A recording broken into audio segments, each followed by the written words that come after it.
We have all been to a rodeo and seen a horse go around 3 barrels. Ever wondered what that is called? That would be barrel racing. And I will be here to tell you more about it. My name is Madison and we will be talking about barrel racing. Barrel racing is one of the more exciting events in the rodeo world, although people think it is dangerous and say they would never participate in it. If you know how to properly ride and know the relationship needed between you and your horse, it is quite safe. The topics to be discussed will be the history of barrel racing, the general rules, and the famous women of the sport. Barrel racing dates all the way back to 1931. How did it start, you may ask? Well, in 1931, there was a group of Texas women who decided they wanted a better sport for the women in the rodeo industry. Although there were sports that they could participate in, they just weren't happy with those. At first, it was a figure-8 pattern, then it slowly changed into the pattern we all know today. These women called themselves the Girls Rodeo Association. It's crazy how to this day, it's still such a big thing. Although it looks simple, there are many more rules than you would think. The first rule is pattern.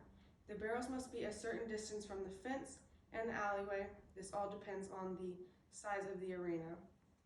Barrel racing is based on time, so fastest time wins. You can also get penalties. How you get penalties is if you break the pattern in any way at all, you get a no time, and if you hit a barrel, you get +5. Hit 2 barrels, you get +10. Last rule is attire. You must wear boots and jeans, and depending on where you are, you may have to wear a button-up and a cowboy hat. The rules may be simple, but there are a lot of them. You may even know some of the famous faces of barrel racing, such as Hailey Kinsel, Jordan Briggs, and Shelly Morgan.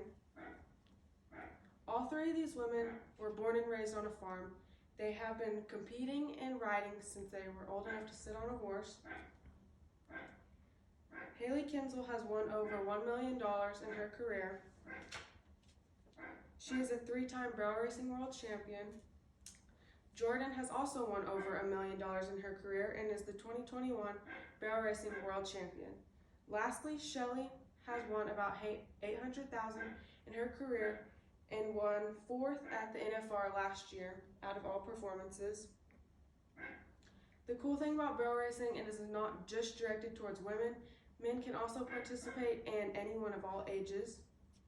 It is famous all around the world, and anywhere you may see it, the rules are always the same.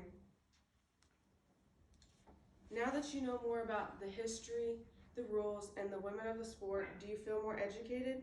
Next time you go to a rodeo, you may just see the little details you never saw before.